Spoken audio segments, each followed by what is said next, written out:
The rattling of the stagecoach over the uneven dirt road matched the trembling in Zara Vaughn's hands as she clutched her meager belongings. April 1878 had brought an early heat to the Colorado Territory, but it wasn't the warmth that caused beads of sweat to form along her hairline. It was fear, the kind that comes from having nowhere else to go but forward into the unknown.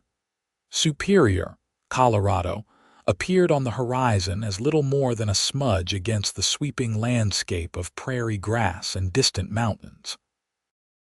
The mining town had sprung up quickly with the discovery of coal in the region, and now served as both Zara's last resort and her final hope. "Last stop, Superior," the driver called out, his voice carrying over the creak of wheels and the snort of horses. Zara gathered her single carpetbag, the sum total of her worldly possessions, and stepped down from the coach. The dust of the main street immediately coated her worn boots.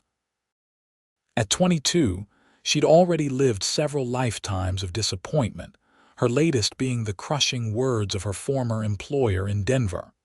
"Worthless girl," Mrs. Holloway had spat after finding Zara reading a book from the family library.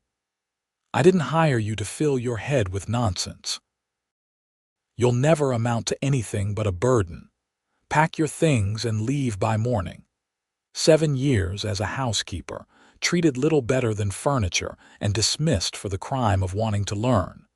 The memory stung afresh as Zara oriented herself on the dusty main street of Superior. The town was modest but bustling with the energy of a place still finding its footing. Miners trudged to and from the nearby coalfields, merchants called out their wares, and horses tied to hitching posts stamped impatiently in the afternoon heat. Zara approached a woman sweeping the boardwalk in front of a general store. "Excuse me, madam, is there somewhere in town a woman might find work?" The woman looked Zara up and down, assessing. "Depends what you can do, girl." "I can cook, clean, and I'm quick with numbers," Zara said, standing straighter despite her fatigue. "Well, the boarding house might need help. Mrs. Peterson runs it. 2 buildings down," the woman pointed. "Or try the Diamond Saloon. They're always needing serving girls, though a decent woman wouldn't." Zara thanked her and moved on, the weight of her carpetbag growing heavier with each step. The boarding house was her first choice, but Mrs. Peterson's pinched face told the story before words were even exchanged. "Full up with staff," the older woman said curtly. "And I don't need any more mouths to feed as boarders neither, unless you've got money up front." With only $3 to her name, Zara knew she couldn't afford a week's board. She trudged back to the street, the sun beating down mercilessly. The Diamond Saloon loomed ahead, its freshly painted sign incongruously cheerful against the weathered building. Inside, the saloon was cool and dim, smelling of whiskey, tobacco, and sweat. A few early patrons nursed drinks at scattered tables. Behind the long bar, a man with broad shoulders and a no-nonsense expression polished glasses with methodical care. Zara approached, her carpetbag clutched to her chest like a shield. "Excuse me, sir. I was told you might be hiring." The barkeeper looked her over, his expression unreadable. "Serving girls. We just filled our last position yesterday." Zara's heart sank. "I see, thank you anyway." As she turned to leave, a voice called from the far end of the bar. "Hold on there, miss." A man rose from his seat, pushing back his chair with a scrape against the wooden floor. He was tall, with sun-weathered skin and eyes the color of a summer storm. His clothes were practical, a simple shirt, vest, and denim trousers, but clean and well-maintained. A cowboy by the look of him, though not the rough sort that often populated saloons. "Zeke Kendrick," he introduced himself, tipping his hat slightly. "Couldn't help overhearing. You looking for work?" Zara nodded cautiously. "Yes, sir. I'm new to Superior and in need of employment."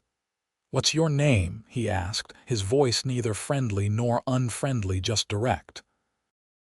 "Zara Vaughn." He considered her for a moment, his gaze assessing, but not in the way she'd grown accustomed to from men. There was no leering, just evaluation. "Can you read and write? Handle figures?" Zara straightened her spine. "Yes, sir. Very well, prove it."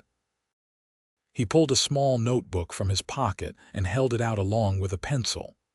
"Write down 5 times 13 and tell me the answer." Zara took the items, set her bag down and wrote clearly. 5 times 13 equals 65. She handed the notebook back. Zeke Kendrick glanced at it and nodded once, seemingly satisfied. "I own the K-Bar Ranch about 5 miles west of town," he said. "Lost my bookkeeper last month when he decided mining for gold was a quicker way to fortune. Been making a mess of my accounts ever since." Hope flickered in Zara's chest. "You need a bookkeeper. Need someone who can keep my ledgers straight, handle correspondence, and maybe help the cook with meal planning and supplies." He paused, studying her face. "It's not glamorous work, but it pays fair. Room and board included." It sounded too good to be true. "Why would you offer such a position to a stranger, Mr. Kendrick?" A hint of a smile touched his lips. "Because strangers become known quantities through their work, Miss Vaughn. I judge people by what they do, not what others say about them." He nodded toward the door. "My wagon's outside if you're interested. We can discuss terms on the way." Zara hesitated only a moment. The alternative was the street, or perhaps a reluctant charity that would come with invisible chains. "I accept your offer, Mr. Kendrick. Thank you." 20 minutes later, Zara found herself perched on the seat of a well-maintained wagon beside the taciturn Cowboy. The sun was beginning its descent toward the mountains as they left the town behind, following a rutted road that wound through scrubby grassland. "Been in Colorado long?" Zeke asked, breaking the silence that had stretched between them. 7 years, Zara replied. "I came west with a family from Boston after my parents died. I was 15. They decided I should make my own way once we reached Denver." Zeke's hands tightened almost imperceptibly on the reins. "Sounds like they weren't worth the dirt they walked on." The blunt assessment startled a small laugh from Zara. "That's a charitable way of putting it." "The ranch isn't fancy," Zeke said after another moment of silence. "It's a working cattle operation. 20 hands during the busy season, 10 year-round. The main house is solid, though. You'll have your own room with a proper door that locks." The casual mention of a lock on her door, the acknowledgement of her need for privacy and security, told Zara more about this man than 1,000 words could have. "What exactly will my duties entail?" she asked. "The ledgers need organizing. I've got receipts in 3 different boxes that need sorting. Bills to pay, wages to calculate, beef contracts to manage." He glanced at her. "You'll work primarily in the house office, but I might need you to come along to town occasionally for banking or supply orders." As they crested a small rise, the K-Bar Ranch came into view. A sprawling main house of timber and stone anchored the property, with a barn, bunkhouse, and various outbuildings creating a rough courtyard. Corrals and paddocks extended outward, and beyond them, the vast rangeland stretched toward distant mountains. It wasn't grand, but it was well maintained. Even from a distance, Zara could see the careful attention to repairs, the neat fencing, the organized layout that spoke of methodical planning rather than haphazard growth. "It's lovely," she said sincerely. Zeke gave a noncommittal grunt, but she caught the flash of pride in his eyes. As they approached, a large dog bounded from the porch of the main house, barking joyfully. Behind it came a woman in her 50s, wiping her hands on an apron. "That's Timber," Zeke said, nodding toward the dog. "And Mrs. Wilkes, our cook and housekeeper." She runs this place better than I could hope to." The wagon rolled to a stop in front of the house. Mrs. Wilkes approached, curiosity evident on her weathered face. "Who have you brought us, Mr. Kendrick?" she called out. "New bookkeeper," Zeke replied, jumping down from the wagon and coming around to offer Zara assistance. "Miss Zara Vaughn, this is Mrs. Amelia Wilkes. She'll show you where everything is." Zara accepted his hand, surprised by the gentle strength in his calloused grip as he helped her down. "Pleased to meet you, Mrs. Wilkes." The older woman's shrewd eyes took in Zara's threadbare dress and single bag. "Well, you're a sight for sore eyes. Been telling him for weeks he needs proper help with those books. Come on in, dear. You must be parched from the journey." As Mrs. Wilkes ushered her toward the house, Zara glanced back at Zeke. He was already unloading the supplies from the wagon, his movements efficient and purposeful. He caught her looking and nodded once, as if confirming that she belonged there.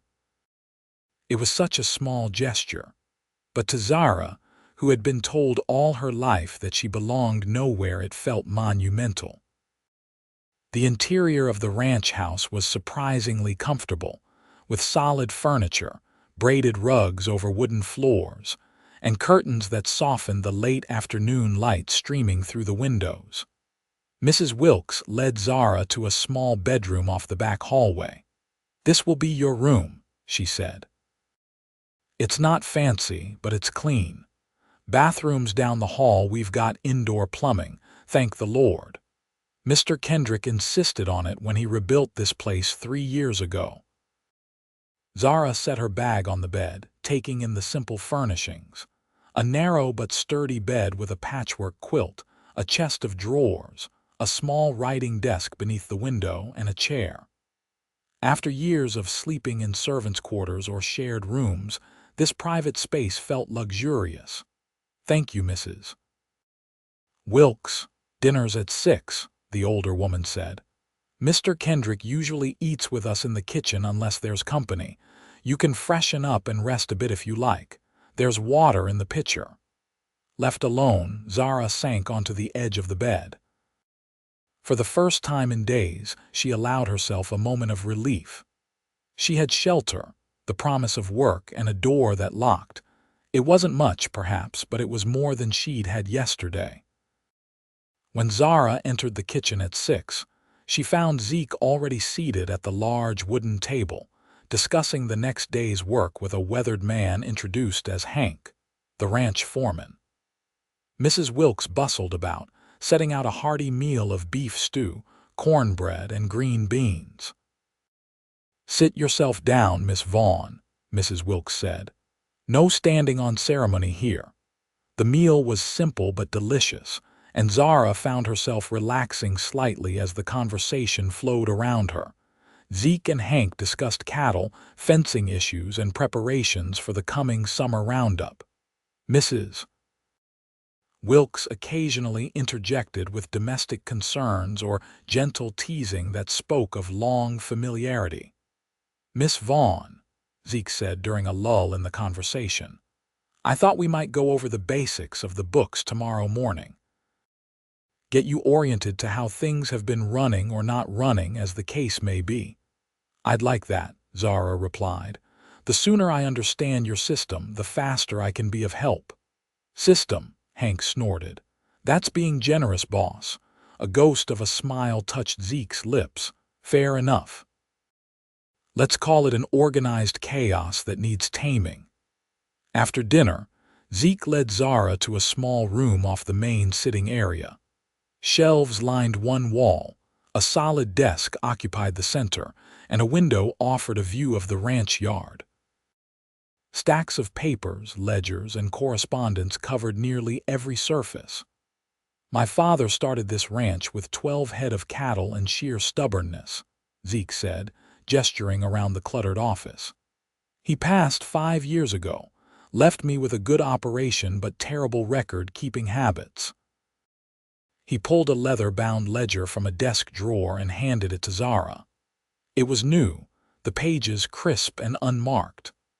"I bought this in Denver last month, thinking I'd start fresh," he said. "But I've been putting it off, figured it needed someone who knew what they were doing." Zara ran her fingers over the fine leather cover.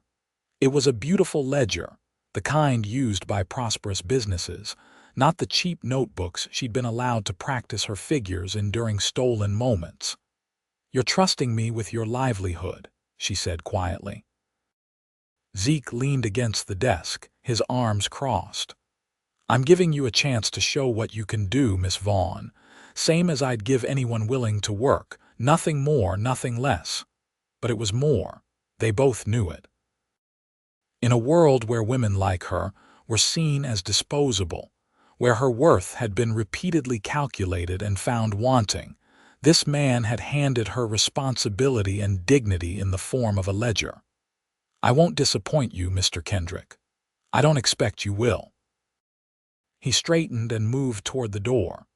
"We start early here. Breakfast at 5. Feel free to explore these," he gestured to the piles of papers, "if you're so inclined. Otherwise, I'll see you in the morning." Left alone in the office, Zara opened the ledger, the blank pages representing a fresh start for the ranch's accounts and, perhaps, for her as well. She couldn't resist beginning immediately, sorting through the nearest stack of receipts and bills. By the time the lamp began to sputter 2 hours later, she had organized enough to understand that while Zeke Kendrick might be an excellent rancher, his bookkeeping was indeed a disaster. But it was a disaster she could fix.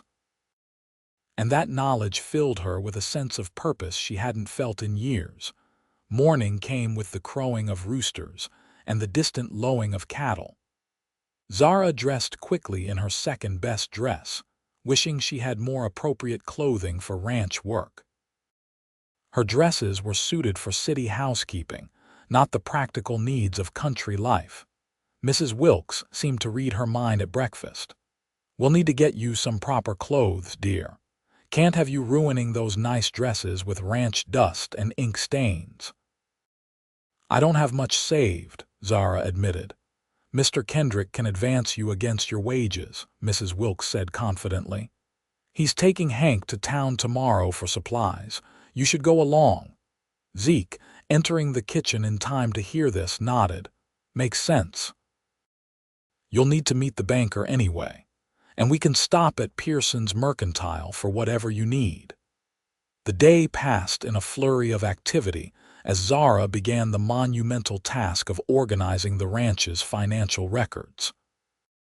Zeke spent most of the morning with her, explaining his operation, the cattle breeds, the seasonal cycle of work, the contracts with buyers, the wages of his hands. "This is impressive," Zara said, studying a map of the ranch's grazing lands. "How many acres do you run?" 20,000, give or take," Zeke replied. "My father started with 100, built up over 40 years. I've added another 5,000 since he passed." "And how many cattle?" "About 1,200 head now, mostly Herefords. Looking to expand to 1,500 by next year if the market holds." Zara made notes, already thinking of how to properly track the value of the herd, the cost of feed versus grazing, the optimal selling schedule based on previous year's prices. By mid-afternoon, she had created a basic organizational system for the paperwork and started entries in the new ledger. Zeke checked in periodically, answering questions but mostly leaving her to work independently. At dinner, he seemed pleased with her progress. "Mrs. Wilkes says you've already rescued her kitchen accounts from purgatory," Zara smiled. "She keeps excellent records of her expenses. They just needed to be integrated into the main ledger." "Well, she's singing your praises. Says you've accomplished more in one day than my last bookkeeper did in a month." "Your last bookkeeper was a lazy good-for-nothing who spent more time smoking on the porch than working," Mrs. Wilkes chimed in, setting a berry cobbler on the table. "This girl has a proper head on her shoulders."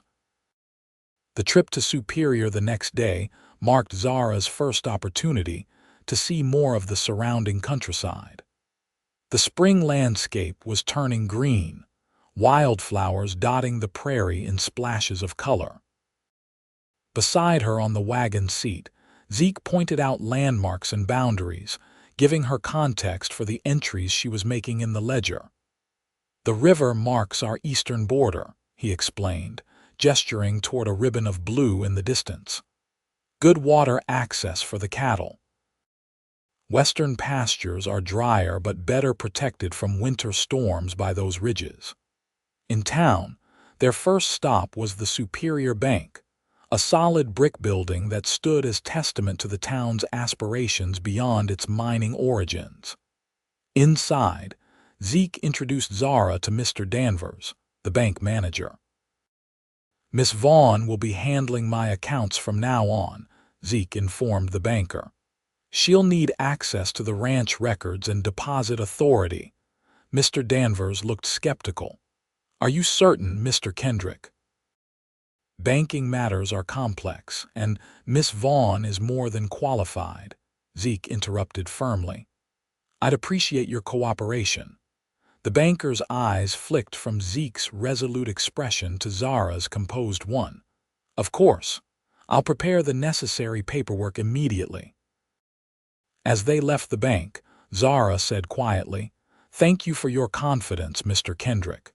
"It's not confidence, it's common sense," Zeke replied. "You've already proven you know what you're doing. Danvers can keep his outdated notions to himself." At Pearson's Mercantile, Mrs. Pearson helped Zara select practical items. 2 work dresses of sturdy cotton, a pair of riding skirts, several shirtwaists, undergarments, a lightweight jacket, and a pair of boots better suited to ranch life.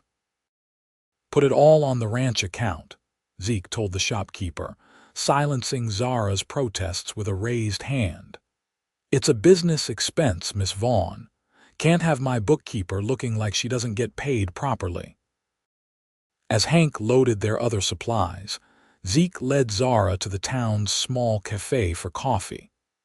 The establishment was mostly empty at mid-afternoon, just a few miners at one table and the proprietor behind the counter. "It occurs to me," Zeke said as they settled at a corner table, "that I know very little about you beyond your capabilities with numbers." Zara wrapped her hands around the warm coffee mug. "There's not much to tell. My parents died when I was 15, influenza. I was sent west with family friends who decided I should earn my keep once we reached Denver. I've been in service since then." "And you learned bookkeeping. Where?" "My father was a clerk at a shipping company in Boston. He taught me figures from the time I could count." A small smile touched her lips at the memory. "He said numbers never lie if you read them honestly. After he died, I kept practicing whenever I could. Read accounting books from the public library on my half-days off." Zeke nodded, something like admiration in his gaze. "Self-taught, then." "That's impressive." "Necessary," Zara corrected. "I knew I needed skills beyond domestic service if I ever wanted." "Wanted what?" She hesitated. "Independence, security." Zeke studied her for a moment. "Fair enough. Everyone needs solid ground under their feet." He took a sip of coffee. "What happened in Denver, if you don't mind my asking?" Zara looked down at her mug. "My last employer objected to my reading books from their library, said I was getting above my station, that I was worthless beyond the work of my hands." Anger flashed briefly in Zeke's eyes. "Some people don't deserve the air they breathe. It's common enough," Zara said with a shrug that didn't quite hide the hurt. "Most employers prefer their help ignorant and grateful." "Well, I prefer competence and honesty," Zeke replied. "Your mind is your own business, Miss Vaughn. I'm just glad to have its services for my ledgers." As they left the cafe, a commotion near the bank caught their attention. A man was shouting, his words slurred with drink despite the early hour. "Kendrick, there you are, you thieving bastard," Zeke sighed. "Stay here," he murmured to Zara, then turned to face the approaching man. "Afternoon, Radley. Something on your mind?" The man, red-faced and unsteady, jabbed a finger toward Zeke. "You know damn well what's on my mind. That water rights agreement. You bribed Danvers to approve it." "I did no such thing," Zeke replied calmly. "The agreement was fair and legal. Your signature is on it, same as mine. Only because you tricked me. I was 3 sheets to the wind and you knew it." A small crowd had gathered, watching the confrontation with interest. Zara noticed Hank moving closer, his hand resting casually near his holstered revolver. "You were sober enough to haggle over the price for 2 hours," Zeke said, his voice level. "And sober enough to cash my bank draft immediately after. Go home, Radley. Sleep it off. I ain't going nowhere until you admit what you did." Radley's hand moved toward his own gun. What happened next occurred so quickly that Zara barely registered the sequence. Zeke moved with surprising speed, closing the distance between himself and Radley. Before the drunk man could clear his holster, Zeke had grabbed his wrist, twisted the gun away, and pushed him back several steps. "Don't," Zeke said simply. 2 men from the crowd stepped forward, taking hold of Radley's arms. "Come on, Jed," one said. "This ain't worth getting shot over." As they dragged the protesting man away, Zeke calmly handed the confiscated gun to the town marshal who had appeared during the scuffle. "Sorry about that, Miss Vaughn," Zeke said when he returned to her side. "Radley's been nursing that grudge for months. He sold water rights to his stream last fall, then regretted it when the dry season hit." "Was he right about you taking advantage?" Zara asked directly. Instead of being offended, Zeke seemed to appreciate her forthright question. "No, he approached me with the offer. I paid fair market value with witnesses present. He spent the money on whiskey and women in Denver, then blamed me when his poor decisions caught up with him." Something in his straightforward explanation, coupled with the calm way he had diffused the situation without unnecessary violence, reinforced Zara's growing impression of Zeke Kendrick. He was a man of principle who didn't waste words or actions, a rarity in her experience. The return journey to the ranch was quieter, both of them lost in thought as the wagon rolled through the late afternoon light. Zara found herself studying Zeke's profile against the backdrop of his land, the strong jaw, the thoughtful eyes, the tension that never quite left his shoulders. He was not a conventionally handsome man, but there was something compelling about his self-contained strength and understated confidence. It was becoming dangerously easy to imagine building a life in his orbit. Zara shook off the thought. She was his employee, nothing more. This chance at respectable work was precious enough without complicating it with impossible fancies. Over the following weeks, Zara settled into life at the K-Bar Ranch. The ledgers slowly transformed from chaotic piles into ordered records. She created systems for tracking expenses, profits, and inventory that Zeke praised for their clarity and foresight. Spring roundup began, bringing a surge of activity as additional hands arrived to help gather cattle scattered across the winter range. Zara found herself busier than ever, calculating wages, ordering supplies, and keeping track of the increasing number of transactions. She also discovered an unexpected pleasure in ranch life itself. Mrs. Wilkes taught her to make bread and preserves in the big kitchen. Hank showed her how to ride properly after noticing her awkward attempts to practice on an elderly mare during her rare free hours. And Zeke began to seek her company beyond their work discussions. He would bring coffee to the office in the evenings as she worked late, sitting across from her desk, to tell stories about the cattle business or ask her opinion on expansion plans. On Sundays, when work slowed slightly, he sometimes invited her to ride the boundaries with him, pointing out improvements he envisioned or simply enjoying the vast beauty of the landscape. It was during one such ride in late May that something shifted between them. They had stopped to rest the horses near a small creek, sitting in the shade of a cottonwood tree. The conversation had meandered comfortably from cattle prices to Mrs. Wilkes' plans for expanding the kitchen garden. "You've transformed this place," Zeke said suddenly, looking at Zara with an intensity that made her breath catch. "Not just the books, the whole ranch feels more settled." Zara plucked a stem of grass, focusing on it rather than meeting his gaze. "I've done nothing but organize what was already there." "No, you've done more than that." He hesitated. "You've brought, I don't know, a sense of home that was missing." She looked up then, surprised by the vulnerability in his expression. "I enjoy being here," she admitted quietly. "It feels right in a way no place has since my parents died." Zeke's hand moved across the small space between them, his fingers brushing hers with tentative care. "I'm glad. I can't imagine the place without you now." The touch of his hand sent warmth spiraling through her, both comforting and exhilarating. For a long moment, they sat in silence, connected by that light contact and the weight of words not yet spoken. The spell broke when distant thunder rumbled, announcing an approaching storm. They rode back to the ranch quickly, arriving just as the first heavy drops began to fall. That evening, after dinner, Zara found herself alone in the office with the ledgers when Zeke appeared in the doorway, 2 cups of coffee in hand. "Thought you might need this," he said, setting one beside her. "Thank you." She smiled up at him, acutely aware of the intimacy of the quiet house, with Mrs. Wilkes already retired and the hands in the bunkhouse. Zeke leaned against the desk, closer than usual.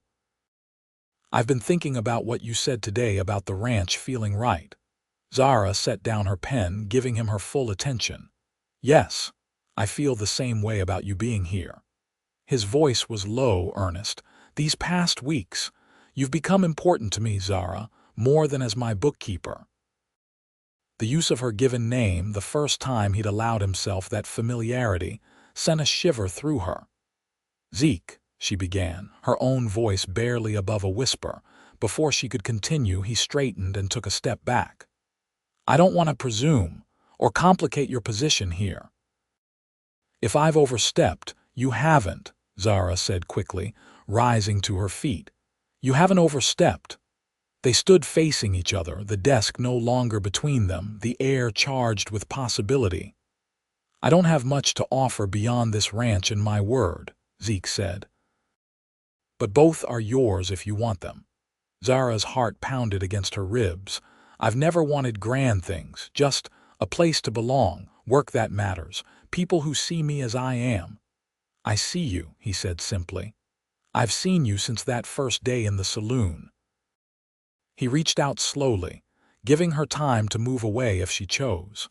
When she didn't, his hand cupped her cheek with a gentleness that nearly undid her. "May I kiss you, Zara Vaughn?" In answer, she leaned forward, closing the last distance between them. His lips met hers with restrained tenderness that quickly deepened into something more urgent as her arms wound around his neck. When they finally broke apart, both breathing heavily, Zeke rested his forehead against hers. "I think I'm falling in love with you," he murmured. Zara closed her eyes, overwhelmed by the honesty in his voice and the answering emotion in her own heart. "I think I already have," she whispered back. The following days brought a new dimension to their relationship. During working hours, they maintained professional decorum, but evenings were spent in conversation by the fireplace or walking the ranch yard beneath the stars. Zeke courted her properly, with respect and growing affection that made Zara feel treasured in a way she'd never experienced. 2 weeks after their first kiss, Zeke took her into town for dinner at the hotel restaurant, the closest thing Superior had to fine dining. He seemed unusually nervous, fidgeting with his collar and checking his pocket repeatedly. Over dessert, he finally reached across the table for her hand. Zara, I know this might seem fast, but I'm a man who recognizes value when I see it. You've brought order to my ranch and joy to my life. Would you consider becoming my wife? From his pocket, he produced a ring, a simple gold band with a small diamond that caught the lamplight. It was my mother's, he explained. Nothing fancy, but given with a lifetime of love behind it. Tears welled in Zara's eyes. Are you certain? I have nothing to bring to this marriage but myself. You are everything I want, Zeke said firmly. The rest is just details. Then yes, Zara whispered. Yes, I will marry you. The news of their engagement spread quickly through the small community. Most reactions were positive. Mrs. Wilkes was especially delighted, claiming she'd known all along they were meant for each other. The ranch hands offered gruff congratulations, clearly approving of the match. Not everyone was so supportive. When they visited the bank to discuss combining their accounts, Mr. Danvers made a point of speaking directly to Zeke while largely ignoring Zara. You'll want to maintain separate control of the ranch assets, of course, the banker suggested. Marriage is one thing, business quite another. Actually, Zeke replied coolly, we'll be establishing joint ownership of everything. Miss Vaughn has proven herself an excellent manager. The ranch will benefit from her full partnership. Danvers looked scandalized. But Mr. Kendrick, surely you see the risk in— The only risk I see, Zeke interrupted, is in ignoring good sense because of outdated prejudices. Draw up the papers as requested, please. As they left the bank, Zara squeezed his hand. You didn't have to do that. I would have understood maintaining separate finances. I meant what I said, Zeke replied. This is a partnership in every sense. I trust you with my life, Zara. The ranch is just property. They were married on a clear June morning with wildflowers decorating the small church in Superior. The ceremony was simple but heartfelt, attended by the ranch hands, a few townsfolk, and even Timber, who had developed a devoted attachment to Zara and refused to be left behind. Mrs. Wilkes organized a celebration at the ranch afterward, with tables set up under the cottonwoods and enough food to feed an army. As the afternoon stretched into evening, lanterns were lit, and a few of the hands produced fiddles and harmonicas for dancing. Zeke pulled Zara into his arms for the first dance, moving with surprising grace for a man who spent most of his life on horseback.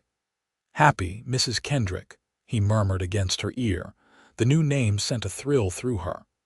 More than I ever thought possible. Later, when the guests had departed or settled into impromptu camps around the property for the night, Zeke led Zara to the main house to their home. He had insisted on one traditional gesture, lifting her over the threshold with an exaggerated groan that made her laugh. I've added something to the office, he said, leading her down the hallway. A wedding gift of sorts. Inside the now immaculate office, a new nameplate sat on the desk. Z. Kendrick and Z. Kendrick Proprietors. It's official in every way now, Zeke said. This ranch belongs to both of us. Zara traced the engraved letters, emotion tightening her throat. From worthless to proprietor in 2 months, I'm not sure I'm awake. Zeke turned her gently to face him. You were never worthless, just undervalued by fools. He brushed a tear from her cheek. I'm the fortunate one here. Their kiss deepened quickly, months of restrained passion finally finding release. Zeke lifted her again, this time carrying her to their bedroom where the practical matters of ledgers and cattle gave way to the more immediate language of love. The summer passed in a blur of work and discovery, as Zara and Zeke settled into married life. The ranch prospered under their joint management, with Zara implementing cost-saving measures that allowed for reinvestment in better breeding stock. By autumn, Zara had another entry to make in her personal ledger of life changes. She was expecting their first child. Zeke's reaction to the news was everything she could have hoped for, equal parts wonder, joy, and protective concern. He insisted on hiring additional help so Zara could rest more, though she laughed at his overprotectiveness. "I'm with child, not made of glass," she told him after he tried to prevent her from climbing the stairs to their bedroom unassisted. "Women have been doing this since the beginning of time." "Not my woman," Zeke replied stubbornly. "Not carrying my child. Humor me, Zara." She relented enough to allow certain accommodations, including moving her desk from the office to a sunny corner of their bedroom for days when she felt particularly tired. As winter settled over the ranch, bringing shorter days and long evenings by the fire, Zara reflected often on the extraordinary changes in her life. From a frightened, desperate woman with nowhere to go, she had become the co-owner of a thriving ranch and the beloved wife of a good man. One snowy evening, as they sat together in the main room, Zeke reading the newspaper while Zara worked on a tiny blanket for the baby, she voiced the thought that had been growing in her mind. "I'd like to do something for other women in difficult situations," she said. "Perhaps a fund for those who need a fresh start like I did." Zeke lowered his paper. "That's a fine idea. What did you have in mind?" "I thought we might set aside a portion of the ranch profits each year. Enough to help a few women with immediate needs: safe lodging, proper clothes, training for employment." "We can certainly do that," Zeke agreed. "We could also offer positions here when appropriate. Hank mentioned we could use help with the horses, and Mrs. Wilkes isn't getting any younger." Zara smiled, warmed by his immediate support. "I was thinking of calling it the Ledger Fund, because sometimes all people need is a ledger and a chance." Zeke set aside his paper entirely and moved to sit beside her on the sofa, one hand coming to rest protectively over her growing belly. "I like that name. It honors where we began." "Where we began," Zara echoed, leaning into his embrace. "Sometimes I still can't believe how much has changed in less than a year." "Believe it," Zeke said, pressing a kiss to her temple. "This is real, Zara, and it's just the beginning." The baby arrived in early April 1879, a robust boy they named Thomas, after Zara's father. He had Zeke's storm gray eyes and Zara's determined chin, a combination that Mrs. Wilkes declared perfect for a future rancher. Motherhood brought Zara a new kind of joy, different from but complementary to her satisfaction in the ranch work. She adapted their routine, keeping Thomas in a cradle near her desk during the mornings while she worked on the accounts, then spending afternoons with him in the garden or visiting the gentler animals in the barn. Zeke proved to be an attentive father, often carrying Thomas in a sling across his chest while checking fences or inspecting cattle.